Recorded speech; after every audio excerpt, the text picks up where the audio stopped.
Si vous êtes créatrice ou créateur de contenu UGC, je pense ne pas trop m'avancer en disant que ce que vous détestez le plus dans votre métier, c'est soit la prospection, soit l'administratif. On est d'accord que la prospection, c'est vraiment la bête noire de beaucoup de créateurs UGC. Entre les messages qui ne reçoivent jamais de réponse malgré les relances, les marques qui vous répondent avec des offres de gifting ou bien celles qui vous proposent des tarifs ultra dérisoires, il y a de quoi en décourager plus d'un. C'est la raison pour laquelle j'ai décidé dans ce nouvel épisode de décortiquer ma propre routine de prospection et les messages que je rédige pour vous aider à améliorer votre système. Bienvenue dans UGC Mastermind, votre série vidéo hebdomadaire qui parle d'UGC, de création de contenu et de business. Avant de commencer, je vais vous parler un petit peu de mes chiffres de prospection. En moyenne, je prospecte entre 10 à 15 marques par semaine, autant des marques francophones que des marques internationales, parce que je ne suis pas encore au point de recevoir suffisamment d'inbound pour avoir un chiffre d'affaires convenable, donc je continue à prospecter. Après, c'est vrai que c'est dans ma routine, donc j'ai gardé cette habitude, et en plus, ça me permet d'aller chercher des marques aussi à l'international, là où mon compte Instagram et mon compte TikTok sont surtout en français. Sur les 3 derniers mois de prospection, j'ai un taux d'ouverture de mes emails compris entre 75 et 88% et j'ai un taux de réponse qui oscille entre 8 et 12%,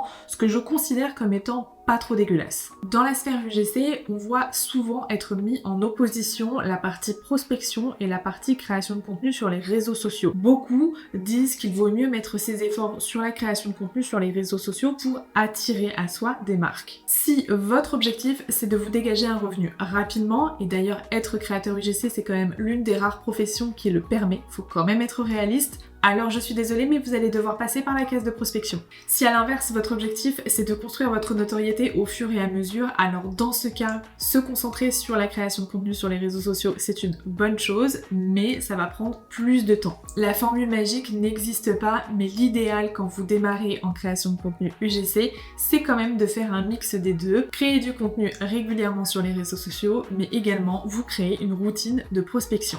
J'entends aussi beaucoup dire que la prospection en 2025 c'est mort parce que les marques reçoivent déjà des centaines et des centaines de messages par jour. Alors même si je suis d'accord sur le point qu'elles reçoivent beaucoup de messages, pour moi la prospection n'est pas morte du tout, mais par contre ça demande de le faire intelligemment et c'est pour ça que je vous présente aujourd'hui ma routine. Tout au long de cette vidéo, je vais illustrer mes propos avec des captures de mon espace Notion, celui sur lequel je travaille tous les jours et sur lequel j'organise tout mon business, y compris ma prospection. En revanche, je serai obligée de flouter certaines parties car il s'agit de l'espace Notion UG Safe Place qui est disponible à l'achat, mais je vous mettrai en barre d'infos toutes les informations si ça vous intéresse. La première étape d'une bonne routine de prospection, c'est d'identifier des prospects, c'est-à-dire les marques qui sont susceptibles d'être intéressées par nos services de créateurs UGC. Pour ça, on va cibler des marques qui sont suffisamment développées pour être susceptibles d'avoir un budget alloué à l'UGC, pas trop développé non plus pour ne pas risquer de tomber sur des marques qui ont sous-traité leur partie marketing à des agences. Idéalement, des marques qui font déjà de la publicité sur les réseaux sociaux et encore mieux si elle fait déjà de l'UGC puisqu'elle sera déjà familière avec notre métier. Le moyen le plus simple de trouver des prospects, c'est tout simplement d'être attentif lorsque vous consommez du contenu sur les réseaux sociaux, que ce soit sur votre compte professionnel ou votre compte personnel. Personnellement, j'alimente mon fichier de prospection un peu tout au long de la semaine. Dès que je me mets à scroller sur Instagram ou sur TikTok et que je tombe sur une publicité, je considère que je suis la cible de cette publicité, donc je représente l'audience cible, donc la marque qui a fait cette publicité est grandement susceptible d'être intéressée par mon profil de créatrice UGC. C'est pour ça que j'ai un bouton sur mon espace Notion sur lequel je clique pour directement ajouter un nouveau prospect quand je tombe sur la publicité. Ce qui fait que je peux ajouter un prospect à ma liste, peu importe où je me trouve et quelle heure il est. Je note le nom de la marque, l'industrie et j'y reviendrai plus tard. En revanche, si j'ai un projet particulier et que je veux cibler des marques avec un produit spécifique, dans ce cas, je vais aller sur la bibliothèque Meta ou la bibliothèque TikTok, taper le nom du produit et chercher des marques potentiellement qui font déjà de l'UGC. Enfin, je consulte aussi régulièrement les bibliothèques e-commerce francophones pour chiner des noms de marques qui sont un petit peu inconnus et qui pourraient devenir des prospects. Généralement, cette première étape d'identification des prospects, vraiment, je la fais tout au long de la semaine, ça rentre vraiment pas dans ma routine. En revanche, pour le reste, j'ai des créneaux qui sont bloqués chaque jour. Ce sont des créneaux de 45 minutes à 1 heure chaque jour sur lesquels je vais faire ma prospection. Je démarre le lundi ma routine de prospection, je reprends mon fichier où il y a tous mes prospects et le lundi, je ne vais faire qu'une seule chose, chercher à trouver le contact le plus qualifié chez mes prospects. Il faut le dire clairement, mais si aujourd'hui dans votre routine de prospection vous envoyez encore vos emails à des adresses du type contact@xxx.com ou support@y.com ou encore customer, alors c'est normal que vous n'ayez jamais de réponse. Quand vous faites ça, votre message arrive dans une boîte mail qui est littéralement inondée de milliers de messages par jour et des messages de prospection, mais aussi des messages de clients qui cherchent leur numéro de commande, ont besoin d'infos sur les produits ou des choses comme ça, de prospection aussi professionnelle. Donc il n'y a aucune chance pour qu'il arrive à la personne qui prend la décision. Mon objectif du lundi, sur cette petite heure que je me bloque dans mon calendrier, c'est donc de trouver la personne la plus qualifiée à recevoir ma demande. Pour cela, vous avez plusieurs possibilités entre les différentes IA qui sont disponibles, LinkedIn aussi qui vous permet de savoir qui travaille chez qui, ou bien des outils comme Hunter.io que personnellement j'apprécie particulièrement. Dans sa version gratuite, vous avez quand même pas mal de crédits disponibles par mois pour trouver des emails en fonction d'un domaine. Ensuite, du mardi au jeudi, mes créneaux de prospection vont être dédiés à la prise de contact avec mes prospects. Pour gagner du temps, j'utilise des templates que j'ai rédigés et peaufinés tout au long de ma carrière de créatrice UGC. J'ai un premier template dans lequel je démonte la créativité dont je fais preuve par rapport à la niche de mon prospect en lui expliquant les dernières idées que j'ai pitchées et les résultats qu'elles ont eus. J'ai un deuxième template qui lui va mettre en avant les résultats que j'ai eus dans mes dernières campagnes ads pour démontrer la valeur ajoutée que je peux apporter à une stratégie marketing. Et enfin, j'en ai un troisième qui est plus axé sur le storytelling dans lequel je vais raconter mon histoire et ce qu'elle pourrait devenir avec le produit.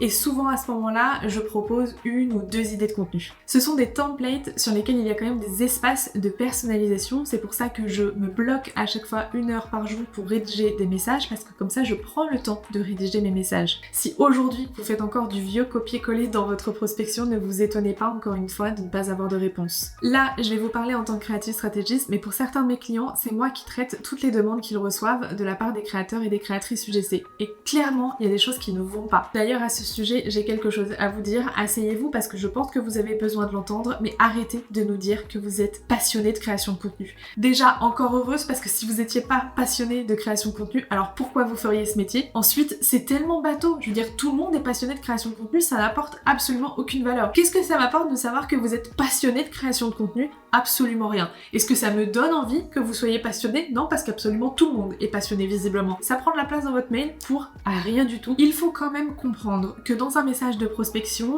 votre prospect a besoin de voir rapidement ce que vous pouvez lui apporter. Lui dire que vous faites des super jolis contenus parce que vous avez un appareil photo, ça n'apporte absolument rien. Lui dire en revanche que vous maîtrisez les codes marketing et psychologie sur les réseaux sociaux, ce qui fait que vous pouvez générer des ventes, ça c'est beaucoup plus intéressant. Il ne faut pas oublier que le métier de créateur UGC, c'est quand même de la création de contenu qui vont remplir des objectifs marketing, qui sont de générer des ventes en fait tout simplement. C'est quelque chose que je dis et je répète, mais vous êtes un partenaire pour les équipes marketing, vous ne devez pas l'oublier et c'est ce que vous devez mettre en avant, que vous êtes capable d'être un partenaire de confiance qui va les aider à remplir leurs objectifs marketing. Évidemment, ma routine ne s'arrête pas là. Si vous pensez que vous avez fait déjà tout le boulot après votre premier message de prospection, je suis désolée, mais vous vous mettez le doigt dans l'œil. Très souvent, j'obtiens une réponse après la deuxième, voire la troisième relance, donc ne sous-estimez pas le pouvoir des relances. Ce que je fais, c'est que je prends 5-10 minutes en début de créneau de prospection pour justement repartir dans ma boîte de messages envoyés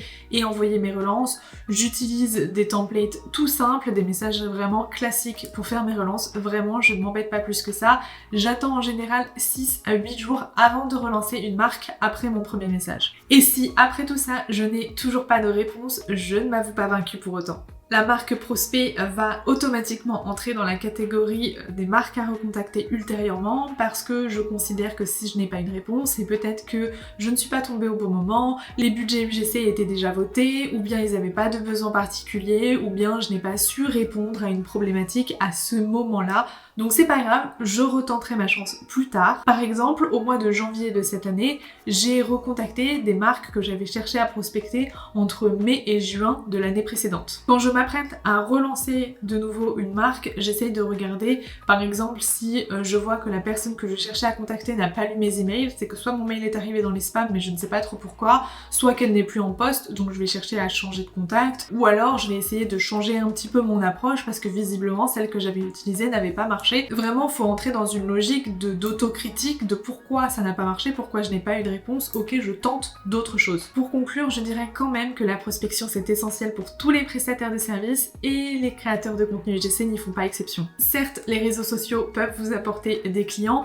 mais ça prend beaucoup plus de temps, donc si vous démarrez, je vous conseille quand même de mettre une partie de vos efforts sur la prospection. Vous n'êtes pas obligé de laisser tomber les réseaux sociaux, bien au contraire, l'idéal c'est vraiment de travailler sur les deux fronts en même temps. Tout l'intérêt d'instaurer une vraie routine de prospection, c'est que ça évite de se dégoûter ou de se frustrer parce qu'on n'a pas les résultats attendus. Je vois beaucoup de créateurs UGC qui, une semaine, vont prospecter 50, 60 marques d'un seul coup. La semaine suivante, ils vont recevoir peut-être une ou deux réponses. Ça va complètement vous décourager et du coup vous abandonner jusqu'à quelques semaines plus tard retomber sur une vidéo sur les messages de prospection, faire un copier-coller du message que vous avez vu, retenter, repartir dans une logique de prospecter 50-60 marques et ne pas avoir encore de résultats et de vous démotiver encore. Et c'est la raison pour laquelle beaucoup de personnes diabolisent la prospection. L'intérêt d'avoir une routine où vous faites un volume mais lissé sur tout le mois, c'est que déjà vous avez beaucoup plus de chances d'avoir des résultats. Ensuite vous avez des résultats qui sont plus éparpillé, plus régulier, donc ça entretient quand même la motivation parce que, admettons, vous prospectez 10-15 marques une semaine et la semaine suivante vous avez une ou deux réponses. Vous avez encore prospecté 10 ou 15 marques et du coup la semaine suivante vous avez encore une ou deux réponses. Ça fait déjà 2 à 4 réponses sur les 2 premières semaines et c'est ça en fait qui fait que votre prospection va fonctionner et que vous avez vraiment un volume qui devient intéressant. Et enfin, je dirais que le fait de bloquer comme ça chaque jour un bout de créneau pour la prospection, ça évite de se dégoûter en passant une demi-journée sur la prospection parce que vraiment ça c'est la pire chose à faire. D'ailleurs, si ce que vous avez vu sur mon espace Notion vous intéresse, sachez que vous pouvez vous procurer les espaces Notion UG Safe Place. Ils existent en 2 formats. Le format basique, simple pour ceux qui sont pas forcément familiers, qui veulent vraiment commencer tranquillement et qui ont un petit budget. Mais vous avez aussi sa version beaucoup plus élaborée sur laquelle moi personnellement je travaille.